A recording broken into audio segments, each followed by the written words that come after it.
The Count of Monte Cristo by Alexandre Dumas. Chapter 50.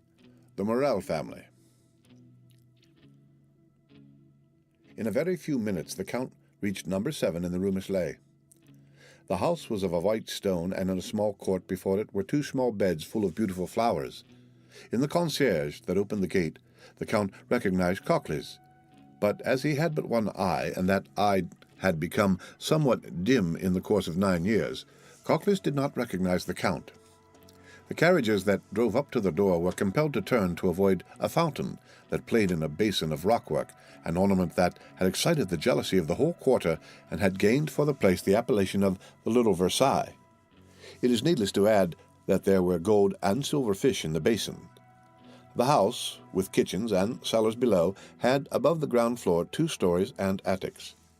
The whole of the property, consisting of an immense workshop, 2 pavilions at the bottom of the garden, and the garden itself, had been purchased by Emmanuel, who had seen at a glance that he could make of it a profitable speculation. He had reserved the house and half the garden, and, building a wall between the garden and the workshops, had let them upon lease with the pavilions at the bottom of the garden, so that, for a trifling sum, he was as well lodged and as perfectly shut out from observation as the inhabitants of the finest mansion in the Faubourg Saint-Germain. The breakfast room was finished in oak, the salon in mahogany, and the furnishings were of blue velvet. The bedroom was in citron wood and green damask. There was a study for Emmanuel, who never studied, and a music room for Julie, who never played.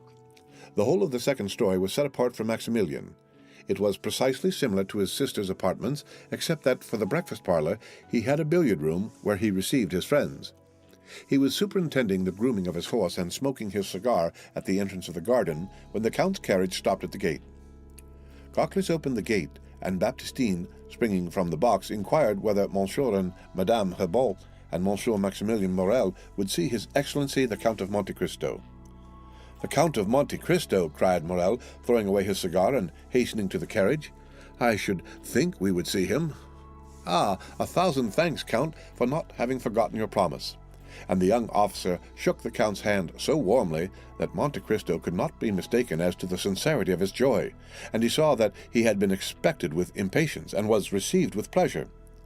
"Come, come," said Maximilian, "I will serve as your guide.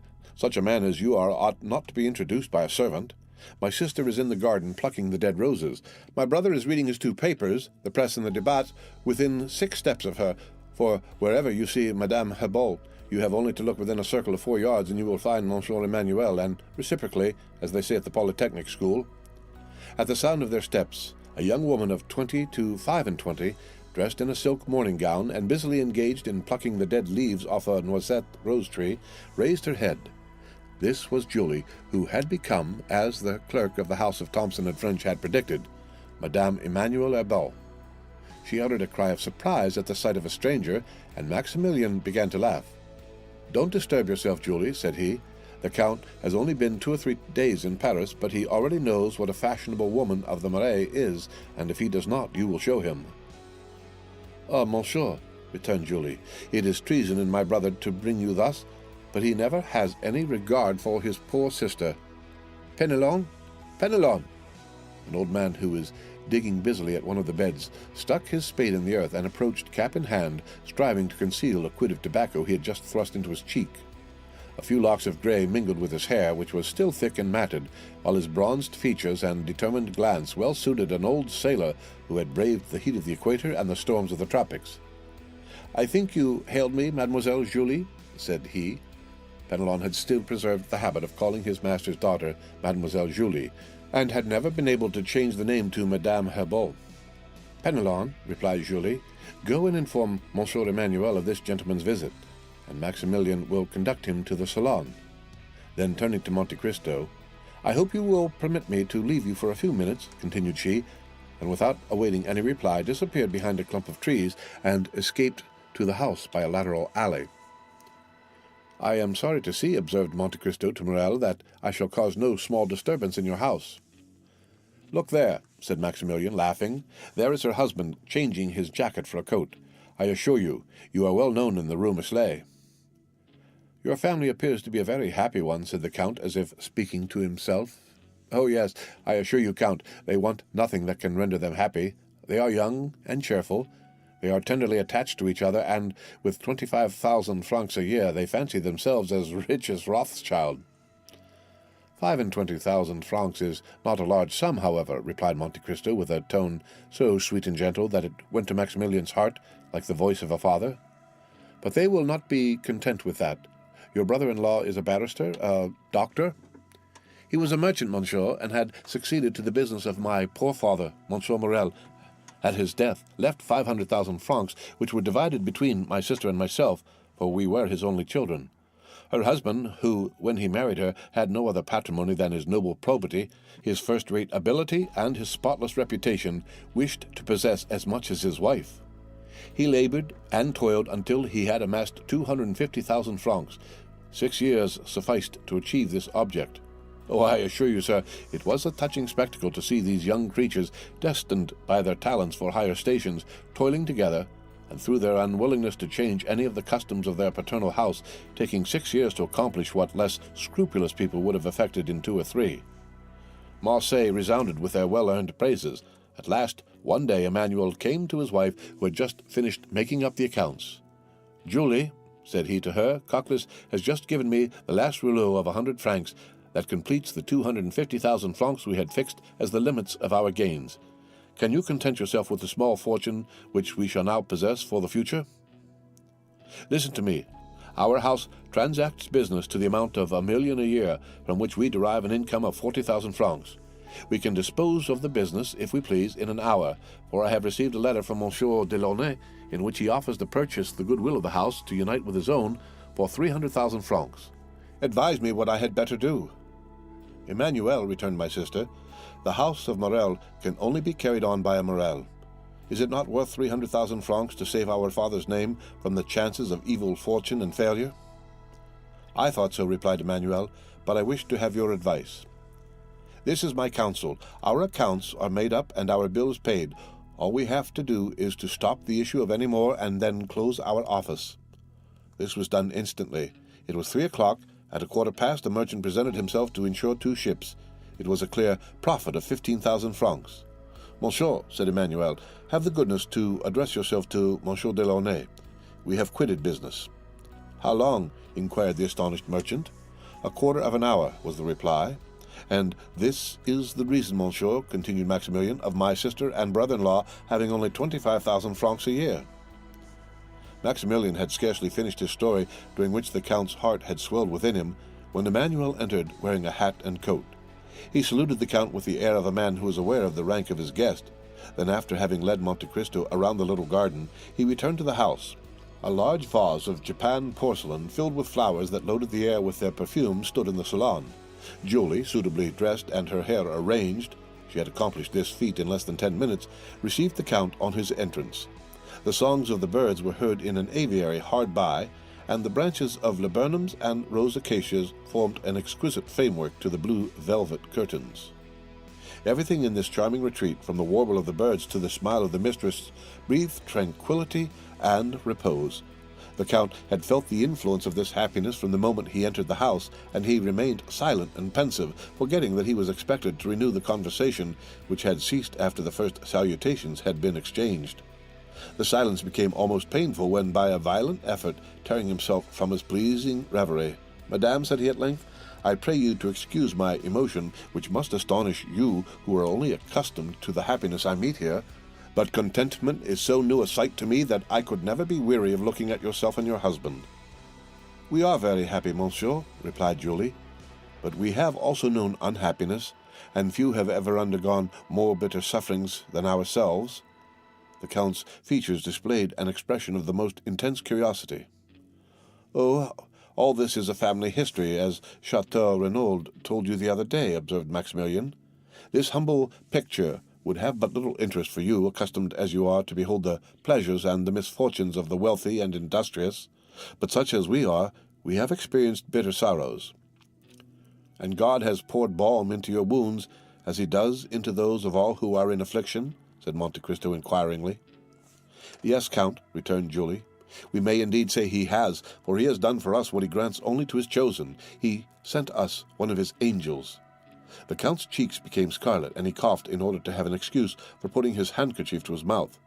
"Those born to wealth, and who have the means of gratifying every wish," said Emmanuel, "know not what is the real happiness of life, just as those who have been tossed on the stormy waters of the ocean on a few frail planks can alone realize the blessings of fair weather."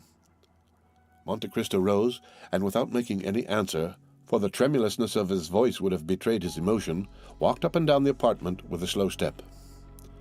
"Our magnificence makes you smile, Count," said Maximilian, who had followed him with his eyes.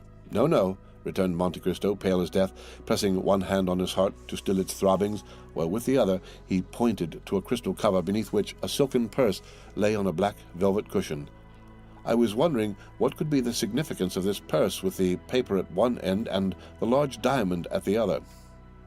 "Count," replied Maximilian with an air of gravity, "those are our most precious family treasures." "The stone seems very brilliant," answered the Count. "Oh, my brother does not allude to its value, although it has been estimated at 100,000 francs. He means that the articles contained in this purse are the relics of the angel I spoke of just now." "This I do not comprehend, and yet I may not ask for an explanation, madame," replied Monte Cristo, bowing. "Pardon me, I had no intention of committing an indiscretion." "Indiscretion? Oh, you make us happy by giving us an excuse for expatiating on this subject. If we wanted to conceal the noble action this purse commemorates, we should not expose it thus to view. Oh, would we could relate it everywhere and to every one, so that the emotion of our unknown benefactor might reveal his presence." "Ah, really?" said Monte Cristo in a half-stifled voice. "Monsieur," returned Maximilian, raising the glass cover and respectfully kissing the silken purse, "this has touched the hand of a man who saved my father from suicide, us from ruin, and our name from shame and disgrace, a man by whose matchless benevolence we poor children doomed to want and wretchedness can at present hear every one envying our happy lot. This letter," as he spoke, Maximilian drew a letter from the purse and gave it to the Count. "This letter was written by him the day that my father had taken a desperate resolution, and this diamond was given by the generous unknown to my sister as her dowry." Monte Cristo opened the letter and read it with an indescribable feeling of delight. It was the letter written, as our readers know, to Julie and signed Sinbad the Sailor. "Unknown, you say, is the man who rendered you this service? Unknown to you?" "Yes, we have never had the happiness of pressing his hand," continued Maximilian. "We have supplicated heaven in vain to grant us this favor, but the whole affair has had a mysterious meaning that we cannot comprehend. We have been guided by an invisible hand, a hand as powerful as that of an enchanter." "Oh," cried Julie, "I have not lost all hope of someday kissing that hand, as I now kiss the purse which he has touched. 4 years ago, Penelon was at Trieste. Penelon, Count, is the old sailor you saw in the garden, and who, from quartermaster, has become gardener. Penelon, when he was at Trieste, saw on the quay an Englishman who was on the point of embarking on board a yacht, and he recognized him as the person who called on my father the 5th of June, 1829, and who wrote me this letter on the 5th of September. He felt convinced of his identity, but he did not venture to address him." "An Englishman?" said Monte Cristo, who grew uneasy at the attention with which Julie looked at him. "An Englishman, you say?" "Yes," replied Maximilian, "an Englishman who represented himself as the confidential clerk of the house of Thomson and French at Rome. It was this that made me start when you said the other day at M. de Morcerf's that Messrs. Thomson and French were your bankers. That happened, as I told you, in 1829. For God's sake, tell me, did you know this Englishman?" "But you tell me also that the house of Thomson and French have constantly denied having rendered you this service?" "Yes." "Then is it not possible that this Englishman may be some one who, grateful for a kindness your father had shown him, and which he himself had forgotten, has taken this method of requiting the obligation?" "Everything is possible in this affair, even a miracle." "What was his name?" asked Monte Cristo. "He gave no other name," answered Julie, looking earnestly at the Count, "than that at the end of his letter, Sinbad the Sailor." "Which is evidently not his real name, but a fictitious one." Then, noticing that Julie was struck with the sound of his voice, "Tell me," continued he, "was he not about my height, perhaps a little taller, with his chin imprisoned as it were in a high cravat, his coat closely buttoned up, and constantly taking out his pencil?" "Oh, do you then know him?" cried Julie, whose eyes sparkled with joy. "No, returned Monte Cristo. "I only guessed. I knew a Lord Wilmore who was constantly doing actions of this kind, without revealing himself. He was an eccentric being, and did not believe in the existence of gratitude." "Oh, heaven!" exclaimed Julie, clasping her hands. "In what did he believe, then?" "He did not credit it at the period which I knew him," said Monte Cristo, touched to the heart by the accents of Julie's voice. "But perhaps since then he has had proofs that gratitude does exist." "And do you know this gentleman, monsieur?" inquired Emmanuel. "Oh, if you do know him," cried Julie, "can you tell us where he is, where we can find him? Maximilian, Emmanuel, if we do but discover him, he must believe in the gratitude of the heart." Monte Cristo felt tears start into his eyes, and he again walked hastily up and down the room. "In the name of heaven," said Maximilian, "if you know anything of him, tell us what it is." "Alas," cried Monte Cristo, striving to repress his emotion, "if Lord Wilmore was your unknown benefactor, I fear you will never see him again. I parted from him 2 years ago at Palermo, and he was then on the point of setting out for the most remote regions, so that I fear he will never return." "Oh, monsieur, this is cruel of you," said Julie, much affected, and the young lady's eyes swam with tears. "Madame," replied Monte Cristo gravely, and gazing earnestly on the 2 liquid pearls that trickled down Julie's cheeks, "had Lord Wilmore seen what I now see, he would become attached to life, for the tears you shed would reconcile him to mankind." And he held out his hand to Julie, who gave him hers, carried away by the look and accent of the Count. "But," continued she, "Lord Wilmore had a family or friends. He must have known someone. Can we not—" "Oh, it is useless to inquire," returned the Count. "Perhaps, after all, he was not the man you seek for. He was my friend. He had no secret from me, and if this had been so, he would have confided in me." "And he told you nothing?" "Not a word. Nothing that would lead you to suppose?" "Nothing. And yet you spoke of him at once." "Ah, in such a case one supposes—" "Sister, said Maximilian, coming to the Count's aid, "Monsieur is quite right. Recollect what our excellent father so often told us. It was no Englishman that thus saved us." Monte Cristo started. "What did your father tell you, Monsieur Morrel?" said he eagerly. "My father thought that this action had been miraculously performed. He believed that a benefactor had arisen from the grave to save us. Oh, it was a touching superstition, monsieur, and although I did not myself believe it, I would not for the world have destroyed my father's faith.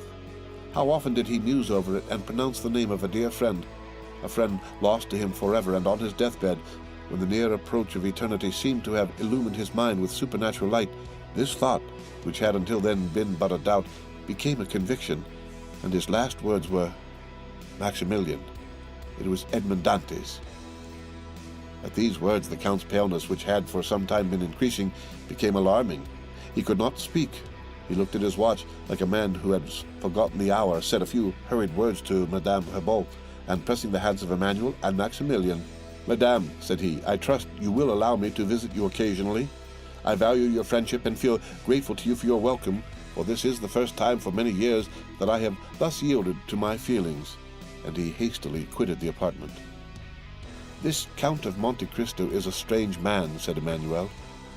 "Yes," answered Maximilian, "but I feel sure he has an excellent heart, and that he likes us." "His voice went to my heart," observed Julie, "and 2 or 3 times I fancied that I had heard it before." The end of Chapter 50 of The Count of Monte Cristo.